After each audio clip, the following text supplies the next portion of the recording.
Handog ng Radyo Pilipinas World Service ang programang Global na Tayo. Pag-uusapan, hihimayin, aalamin ang mga isyung pinag-uusapan ng bayan at dadalhin sa pandaigdigang plataforma. Global na Tayo, talakayang hindi lang pambansa, bagkus pang global community pa. Global na Tayo, dito sa Radyo Pilipinas World Service, ang online digital station ng Pilipino saan man sa mundo. Tara na, Global na Tayo! Ayan, magandang araw po sa ating mga kababayan dito sa Pilipinas at sa ibayong dagat. Welcome po sa palatuntunang Global na Tayo na syempre hatid sa atin ng inyong himpilan, Radyo Pilipinas World Service. Sa ngalan po ng ating kasama na si Ray Sampang, pansamantala po munang humahalili ang inyong lingkod, Jerome Toledo. Tatalakayin natin ang mga mahalagang mga kaganapan dito sa ating bansa na syempre may ugnay natin sa global na konteksto. Mapapanood nyo po ang programang ito, Global na Tayo, sa ating live Facebook broadcast, ang Radyo Pilipinas World Service.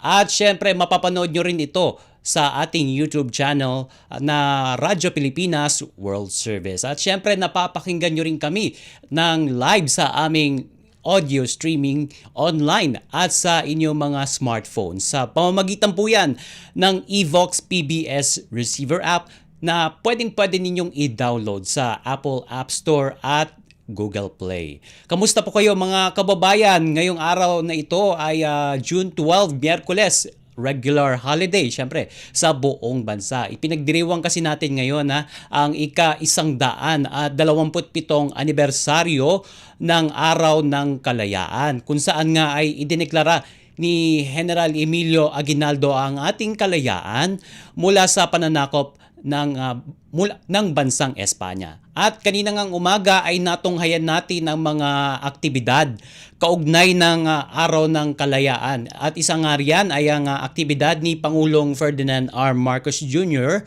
sa Luneta sa pagdalo nito sa flag raising at wreath-laying rites sa bantayog ni Dr. Jose Rizal. At syempre, nagkaroon din ng mga parada sa grandstand. Kabilang dyan ang parada ng ating hukbong sandatahan ng Pilipinas at ang mga syempre kasama dyan sa paradang yan ang piyesta at pag-alala sa mga mahalagang kabanata sa ating kasaysayan. At bukod dyan ay may mga nakalatag din na mga job fairs ang ating pamahalaan para naman sa ating mga kababayan na syempre naghahanap ng oportunidad at syempre ng trabaho. Yan, maraming nakalatag ang mga aktibidad ngayong araw na ito ng Miyerkules sa kahit regular holiday, o di ba?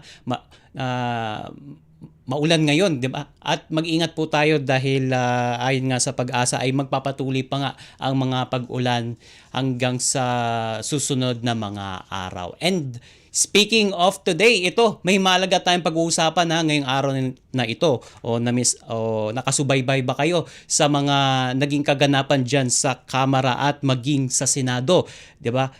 Kasi nga nagpapatuloy itong impeachment trial laban nga dito kay Vice President Sara Duterte. Ito kasi bagong-bagong mga developments ito Hindi kasi tinanggap ng Kamara ang ibinalik na articles of impeachment laban kay Vice President Sara Duterte na mula sa Senado hanggat hindi nakatatanggap ng paliwanag ang Kamara sa naging hakbang ng Senado tungkol sa tawag nila dyan, remand of articles of impeachment. At matatandaan na naghain ng motion si Senator Alan Peter Cayetano upang ibalik itong impeachment complaint sa Kongreso. Itong articles of impeachment nang hindi dinidismiss o tiniterminate ang kaso na amyenda nga doon sa naunang motion ni Senator Ronald Bato de la Rosa na ibasura na ang impeachment complaint laban sa pangalawang Pangulo. At syempre nagkaroon ng botohan ng mga senador dyan at lumabas na 18 ang bumoto pabor na ibalik sa House ang articles of impeachment upang sertipikahan na walang naging paglabag sa konstitusyon ang impeachment proceeding, habang 5 naman ang tumutol ritong mga senador. Kasabay ng pagtangging tanggapin ng mababang kapulungan ang ibinalik na articles of impeachment ay sinertipikahan sa bisa ng House Resolution 2346 na ginagarantiyahan na walang paglabag sa konstitusyon ang impeachment proceedings na sinimulan noong pang Pebrero ngayong taon. Kumbaga, compliant ito sa Article 11, Section 3, Paragraph 5 ng ating Constitution o ang 1987 Constitution na at pasok o mas kilala ito sa tawag na one-year ban kasi pasok nga daw itong kaganapan na ito sa one-year ban ruling o magsagawa ng impeachment proceeding sa isang opisyal sa loob ng isang taon. At ito pang mga kaganapan pa sa impeachment trial ni Vice President Sara Duterte. At ito nga dahil nga dyan sa naging takbo ng sitwasyon dyan sa Senado ay naghain ng petisyon naman ang isang abogado sa Korte Suprema upang tuluyan na ngang ibasura ang articles of impeachment. So malalaman natin kung magiging ano nga ba ito, magkakaroon nga ba ito ng banggaan sa pagitan ng executive, legislative o maging sa hudikatura. At syempre nga, tinawag nga ng ilang mga grupo at ng mga legal luminaries ang naging hakbang ng Senado na unconstitutional at pag-abandona sa tungkulin ng Senado na dinggin ang kasong iyan. At syempre sabi nga ni Senate President Cheese Escudero na tumatay yung presiding officer ng impeachment court, walang kapangyarihan daw ang Kongreso na suwayin ang utos ng impeachment court patungkol dyan. At eto nga, kagabi ay tuluyan na ngang nag-adjourn ang 19th Congress ng wala pang nasisimulang pagdinig sa kaso laban kay Vice President Sara Duterte. Okay. So, yun nga ay tuluyan na ngang nag-adjourn ang Kongreso kagabi nang wala pang sinisimulang pagdinig. Kumbaga, ipinasa lang ng Senado ang bola ika nga sa Kongreso kung saan nga ay sabi nga ay hindi pa dinidismiss o tineterminate yung kaso ng Vice Presidente. Yun nga, matatandaan nyo kasi na itong si Senator Ronald Bato de la Rosa nga ay dating naging PNP chief at syempre kilala ito bilang kaalyado ni dating Pangulong Rodrigo Duterte. At syempre, babalikan natin ang isyong yan makalipas lang po ang ilang mga paalala. Mabuhay ang Pilipinas! Mabuhay ang kalayaan! Sa pagdiriwang ng ika-127 anibersaryo ng kasarinlan ng Pilipinas, ating isapuso, kalayaan, kinabukasan, kasaysayan. Gawin nating inspirasyon ang mga aral mula sa ating kasaysayan para humubog ng matatag na kinabukasan. Ating pagyamanin ang ating kalayaan at gamitin ito para sa ikabubuti ng sarili, higit lalo ng mas nakararami, tungo sa nagkakaisang bagong Pilipinas. Kaisa sa taas noong pagdiriwang ng Kalayaan 2025, Presidential Broadcast Service at Radyo Pilipinas, Radyo Publiko. This is a public service announcement. Maging handa sa oras ng sakuna. Para sa iyo at sa iyong pamilya, laging siguruhin, Go Bag ay nakahanda at naglalaman ng mga sumusunod. Ilang pirasong damit, ready-to-eat na pagkain at inuming aabot ng 3 araw. Personal na gamit para sa inyong hygiene.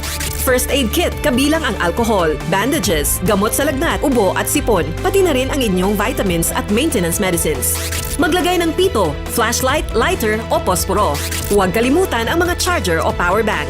At higit sa lahat, isama ang mga importanteng gamit gaya ng inyong mga legal na dokumento, IDs, ATM o passbook, insurance at iba pa. This is a public service announcement. Public service announcement From PBS, Presidential Broadcast Service and Radyo Pilipinas. Pagsaludo sa bandila ng Pilipinas. Simbolo ng kalayaan, kapayapaan at katapangan. Sumasagisag sa katatagan at pagkakaisa ng mga Pilipino bilang isang bansa. Pagpupugay sa ating watawat sa National Flag Days mula sa Presidential Broadcast Service at Radyo Pilipinas, Radyo Publiko. Sa paglulunsad ng Brigada Eskwela 2025 Isiniguro ni Pangulong Ferdinand R. Marcos Jr. na mas malawak ang suportang ibibigay ng pamahalaan para sa mga guro na kanyang itinuturing bilang mga bayani. Para sa akin, kayo yung mga talagang hero. Susuportahan namin kayo. Hindi lamang sa financial support, kung hindi, pati na sa mga retraining. Ito nga, yung pinabawasan nating administrative duties, yung mga ganyang klase para makapagturo kayo ng mabuti. Taus-puso ring pinasalamatan ng Pangulo ang ating mga guro para sa kanilang dedikasyon sa pagtuturo. Kaya maraming salamat sa tulong ninyo at sa lahat ng tuturuan ninyo mga kabataan, napakalaki ang utang na loob nilang lahat at namin lahat sa inyo, mga teacher. Para sa iba pang mga balita at impormasyon, manatiling nakatuto. Tapat sa pag-uulat. Radyo Pilipinas, Radyo Publiko, 738.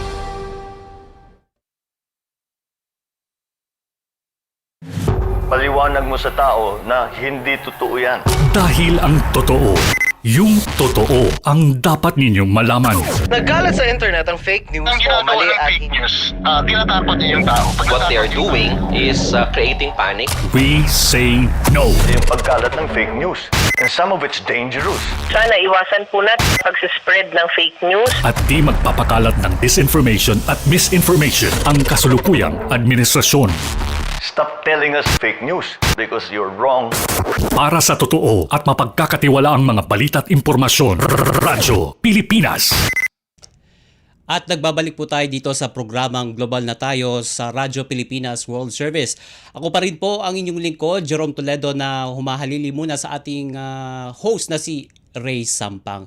At babalikan natin itong naiwan nating talakayan tungkol sa impeachment trial kay VP Sara Duterte. Ito nga, previously, nagkaroon ng botohan ang mga senador at lumabas na 18 ang bumoto pabor na ibalik sa House of Representatives ang articles of impeachment upang sertipikahan na walang paglabag sa konstitusyon ang impeachment proceedings at kung gusto pa ngang ituloy ituloy pa ng papasok na 20th Congress ang proceedings habang 5 naman ang tumutol rito. At para bigyan pa tayo ng iba pang detalye kaugnay ng mga kaganapang ito sa Senado at dyan sa impeachment trial ni Vice President Sara Duterte, kasama na natin sa linya si Senator Win Gatchalian na siya ring tumatayong chairperson ng 2 komite sa Senado. Ayan, yan yung Basic Education Committee at Ways and Means. Magandang umaga po, Senator Gatchalian. Jerome Toledo po ito sa Radyo Pilipinas World Service. Good morning, Jerome. Magandang umaga sa ating mga tagapakinig. Ayan. At maraming salamat sa iyong imbitasyon. Ayan. At Happy Independence Day po, Happy Senator. Independence Day pala. Ayan, oo. Kamusta po ang inyong araw na ito, Senator? Okay naman. Okay naman. Magpapahinga dahil nga itong nakaraang mga araw medyo napakahaba ng aming mga sesyon dahil nga huling araw na namin ng 19th Congress. At nagsara nga yan nung kagabi, no, Senator Gatchalian, ang 19th Congress. Yes, nagsara na. Okay. Una sa lahat, Senator Gatchalian, ano po ang dahilan ng pagboto ninyo para huwag ibalik sa Kongreso ang impeachment trial proceedings? Bakit po kayo sumama doon sa 5 senador na bumoto doon? Well, Jerome, dapat maintindihan ng ating mga kababayan na hindi pa natin pinag-uusapan yung kaso. Na wala pang linilitis dito. Wala pang guilty or not guilty. Ito ay proseso pa lang ang pinag-uusapan natin. At ako, ang aking pananaw, kung proseso ang pinag-uusapan natin, dapat sundan natin yung proseso sa ilalim ng saligang batas. At nakasaad dito, kung ang impeachment ay napadala na sa Senado, dapat umpisahan na yung paglilitis o umpisahan na yung trial. Yun po yung malinaw na nakasaad po sa ating saligang batas. Kaya ang aking pananaw ay dapat sundan lang natin yung ating saligang batas para klaro at transparent sa ating mga kababayan. Nung unang pa man, malaki na ang pagdududa kung matutuloy o hindi matutuloy, di ba? Yan ang pinag-uusapan na February, tapos naging January 2, June 2, tapos naging June 11. Ang daming duda. Kaya ang aking pananaw, dapat klaro sa ating mga kababayan yung proseso, excuse me, at wag na nating dagdagan pa yung kanilang pagdududa. Dahil yung mga ganitong dagdag, sabihin na natin, dagdag proseso, parang dadagdag rin ang duda sa mga isipan ng ating mga kababayan. Okay. Pero Senator Gatchalian, nilinaw nga ni Senate President Cheese Escudero na hindi pa naman tuluyang ibinabasura ang naturang complaint, kung tama ang aking pagkakasabi dito, na tungkol dyan. Pero ipinasa muna kasi kumbaga ang bola sa Kongreso. At sa naging botohan nung isang araw, Senator Gatchalian, nga ay 2 kondisyon ang hiningi ng impeachment court. Parang akin, Jerome, parang naging kung aanalisa natin ng simple itong sitwasyon, tama sinabi ni Senate President na tuloy ang kaso. Hindi ito i-dismiss. Kaya nga nag-issue ng summons doon sa respondent para sumagot na dito sa mga kasong to. At tumatakbo na ang impeachment. No? So, klaro yun sa ating Senate President. Pero nagkaroon rin ng isa pang hakbang o 2 hakbang actually. Una, magpapadala sa ng certification ng House na hindi ito labag sa ating konstitusyon. At pangalawa, tinatanggap to ng 20th Congress, yung susunod na Congress, at gustong ipagpatuloy ng susunod na Kongreso itong impeachment. Kaya nagkaroon ng isa pang hakbang dito. Pero tumatakbo na rin yung impeachment. Meron na rin kasing issuance of summon at sumasagot na yung mga respondent. Kaya, kumbaga, tumatakbo na rin yung proseso. Okay.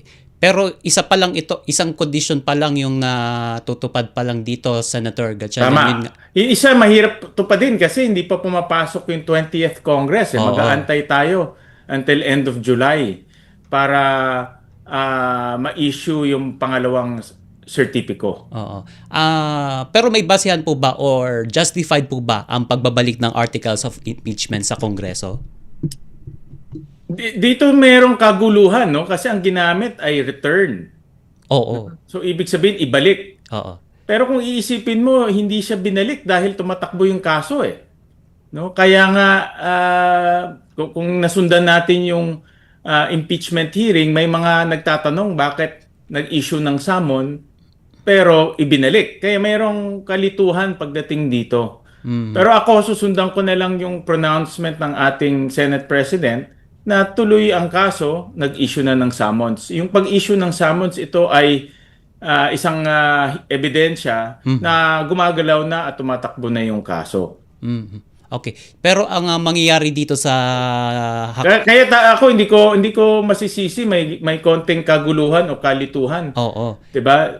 Ginamit return pero tumatakbo yung kaso. Kaya ang aking tingin dito, hindi siya return in the strictest sense, no? Kung hindi nagdagdag lang ng 2 hakbang para para masigurado na itong impeachment ay wala ng mga legal na komplikasyon. Yun nga ang ginamit pa nga ni Senator Alan Peter Cayetano na term para diyan ay remand. Oo. Pero ganoon na rin yung remand, return, halos pareho na rin yung kahulugan nito. Kaya tingnan na lang natin yung pinaka-latest na pronouncement. Yung latest pronouncement ay yung pag-issue ng summons. Okay. So, kunin ko na rin yung reaction niyo po dito, Senator Gatchalian. So, sinertify nga ng House of Representatives ang impeachment complaint as compliance sa 1987 Constitution. Tama. Oo, kasi hindi naman ako parang nasa isip ko hindi naman nila siguro aaminin na depekto yung kanilang pinadala. So, natural sa sertipikahan nila na ito ay ayon sa ating saligang batas at tama yung proseso. So natural lang 'yon tingin ko, no? At kung meron man depekto 'yan, hindi para sa Senado litisin kung yan ay defective o hindi. Aha. Lalo na mayroong kaso ngayon sa Supreme Court. Mhm. No? At ito nga yung pinakapuntong pinag-uusapan sa kataas-taasang hukuman. Okay. Pero just to make it clear, Senator Gatchalian, ay sa Senado pa rin ito technically. Yes. Oo. Kaya nga ito, lilinawin natin. Alam ko, kaya nga nung una pa lang sinasabi ko dapat transparent para hindi magkaroon ng duda. Ayaw natin magkaroon kasi ng duda. Pag nagkaroon ng duda, lalong mahahati ang taong bayan No? At parang ayaw ko kasing magkaroon ng pananaw ang mga kababayan natin na ang Senado ay umiiwas sa trabaho nila, no? So ang pinakapunto dito, tumatakbo na yung kaso, pinapasagot na ngayon yung mga taong sinasakdal, pero humingi rin ng 2 pang sertifikasyon sa Kongreso para mas sigurado na walang legal na problema itong impeachment na tumatakbo na. Oo. Pero yun nga po, Senator Gatchalian, sabihin na nating nadidelay itong prosesong ito. Syempre, hindi maiwasan na ng ilang mga senador, syempre, kagaya ni Senator Risa Hontiveros na mainip nga sa tagal ng proseso at sa nangyayari nga parang delay nga daw sa prosesong ito. Meron naman dahilan, no? Ako, nakikita ko naman kung bakit na-delay nung una. Meron naman talagang dahilan dahil nga ipinasa ng Kongreso sa amin huling araw na, huling oras. Wala na talagang panahon kasi nung pinasa nila sa amin, mag-a-adjourn na kami, ilang minuto na lang. Na talagang hindi siya nabasa sa plenaryo. Pero pero hindi natin maalis yung pagdududa ng taong bayan Kaya nga sa akin, importante yung transparency. Dapat malinaw sa ating mga kababayan kung ano ba yung hakbang. At nasabi ko nga, kung ano yung nasa ilalim ng saligang batas, yun ang dapat nating sundin para klaro sa lahat. Makuha ko na rin ang inyong reaksyon tungkol dito. Kasi nga, may isang abogado na naghain ng petisyon sa Korte Suprema na tuluyan na itong ibasura itong impeachment complaint laban sa pangalawang pangulo. Ano po ang magiging implikasyon nito kung sakali, Senator? Well, unang-una, karapatan yan nila na mag-file sa Korte Suprema. At kung ang tingin ng Korte Suprema ay ito ay makakasira kay Vice President Sara, mag-i-issue yan ng TRO o ng injunction para ihinto itong impeachment. Pero habang wala pa yan, tuloy-tuloy lang yung impeachment court. Ngayon, kung magkakaroon ng desisyon na yung articles of impeachment ay defective o hindi sang-ayon sa proseso, matatapon itong articles of impeachment. Mawawalan ng saysay itong ginagawa natin sa impeachment court. Okay. Since nag-adjourn na nga ang 19 Congress, pareho ang Kamara at Senado, may ginagamit nga itong impeachment complaint na ito since ipinasa nga ito sa Kongreso. In limbo na raw ito. So, pero linawin natin, hindi pa ito, gumugulong na ang prosesong ito. Hindi siya in limbo, kumbaga, na kino-quote ng ibang mga news outlets. Oo nga, kasi nga yan yung iniiwasan ko nga dahil ayaw ko magkaroon ng pag-iisip ang ating mga kababayan na in limbo na o nawawala na ito o nawala na sa direksyon o naging naging sabi ko nga yung nawala na yung pupuntahan nitong impeachment. Pero unting-unti naman nakaklaro kahapon at susundan ko na lang yung pinakahuling desisyon ng ating Senate President na nag-issue na ng summons. Kung nag-issue na ng summons, ibig sabihin tumatakbo na yung proseso. Okay. Although ito ay kakaiba, no, dahil nga merong return to Congress, kakaiba itong naging proseso. Pero ang pinaka-importante dito ay gumagalaw na yung impeachment process. Okay. So, ulitin ko, Jerome, wala pa itong case. Wala Case, pa yes. hindi pa pinag-uusapan natin case. Dapat malinawan ng ating mga kababayan dahil pagdating sa merits doon sa kaso mismo, iba na yung usapan yan. Palakasan na ng ebidensya. Kung walang ebidensya, otomatiko tapon na yung kaso. Okay. So having said that, Senator Gatchalian, so eto nga, from 19th to 20th Congress, may chance bang tumawid na ito? Sa aking pananaw meron at klarong-klaro na meron. Hindi na kailangan sa akin hindi na kailangan nga ng mga sertipiko pa para malaman kung pwede dahil ang Senado nakadesenyo as a continuing body. Hindi katulad ng Kongreso na lahat ng 300 plus congressman na magre-re-elect o matatapos ang termino. Ang Senado, hindi ganyan ang disenyo niya. 12 incumbent, 12 bago. So as a body, buhay siya. Papasok lang yung 12 bago. No? So dinisenyo siya ng ganyan kasi nga may mga responsibilidad ang Senado na dapat tumawid sa susunod na Kongreso. Isa na dito ay itong impeachment. Okay. Dako naman ako sa iba pang anggulo na may kinalaman pa rin sa impeachment process. So bilang Senator Judge kasi may isang statement nga galing sa kapwa nyo senador na si Senator Bongo. Sabi po niya hindi mahalaga sabihin ko na in my own words na Senator Gatchalian, hindi mahalaga itong impeachment process na ito at may mas mahalaga pa raw itong may iba pang mga bagay na mas mahalaga bukod sa impeachment na tinutukoy natin. As a Senator Judge, ito po bang ginagawang impeachment natin ay may magandang epekto sa ating bansa? Aminado naman ako, Jerome, na impeachment is very divisive. No? Mahahati-hati tayo. Kaya kung kaya iwasan, sana maiwasan. No? Dahil nahahati-hati tayo, makikita mo, hating-hati ang taong bayan. Kahit natanungin mo yung mga ordinaryong mamamayan natin, hating-hati. Pero itong impeachment, ay tandaan natin, hindi lang to para sa mga halal na opisyal tulad ng presidente o vice-presidente. Yung mga chief justice o justices sa Korte Suprema kasama dyan. Yung ombudsman, yung mga constitutional bodies katulad ng COA at katulad pa ng civil service kasama dyan. So itong mga taong hindi halal to. Pero kung gumawa sila ng hindi maganda, tulad ng korupsyon o tulad ng pang-aabuso, ang bukod tangi nating paraan para litisin sila at tanggalin sa pwesto ay impeachment. Kaya mahalaga ang impeachment dahil doon sa mga taong hindi nating hinahalal, magkakaroon sila ng pananagutan o accountability. Okay.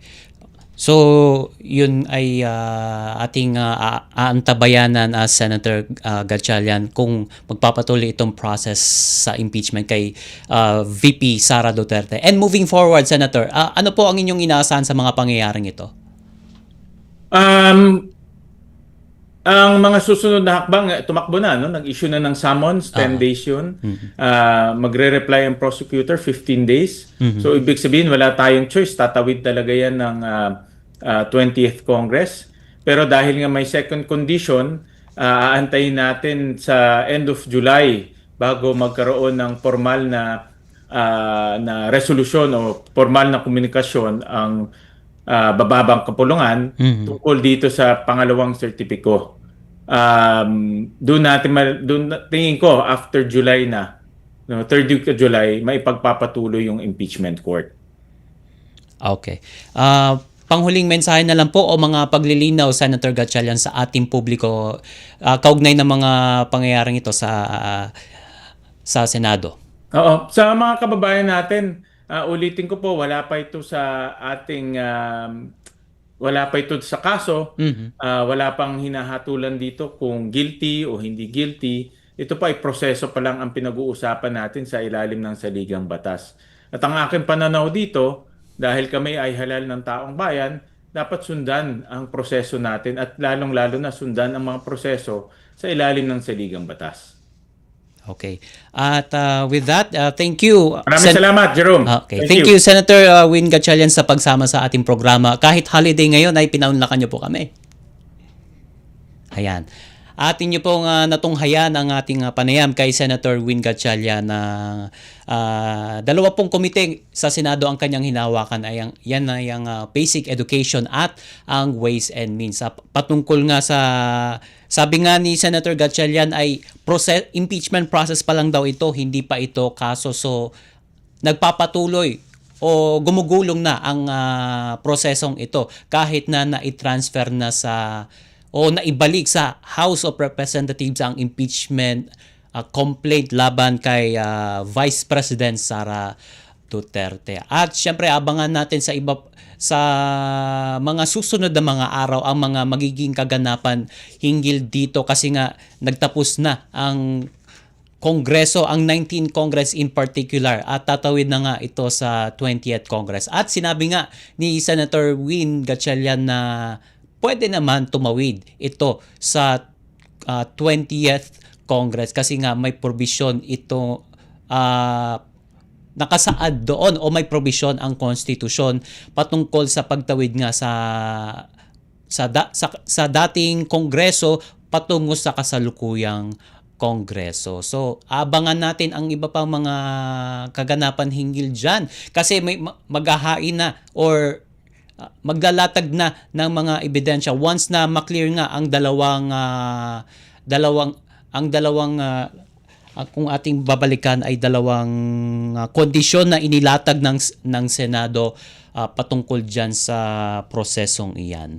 Okay, sa ngalan po ng ating production team at technical personnel dito sa Radyo Pilipinas World Service, ako po ang inyong naging lingkod, Jerome Toledo, na humalili kay Ginoong Ray Sampang sa programang Global na Tayo. Maraming salamat po sa inyong panonood. Handog ng Radyo Pilipinas World Service ang programang Global na Tayo. Pag-uusapan, hihimayin, aalamin ang mga isyung pinag-uusapan ng bayan at dadalhin sa pandaigdigang plataforma. Global na Tayo, talakayang hindi lang pambansa, bagkus pang global community pa. Global na Tayo, dito sa Radyo Pilipinas World Service, ang online digital station ng Pilipino saan man sa mundo. Tara na, Global na Tayo.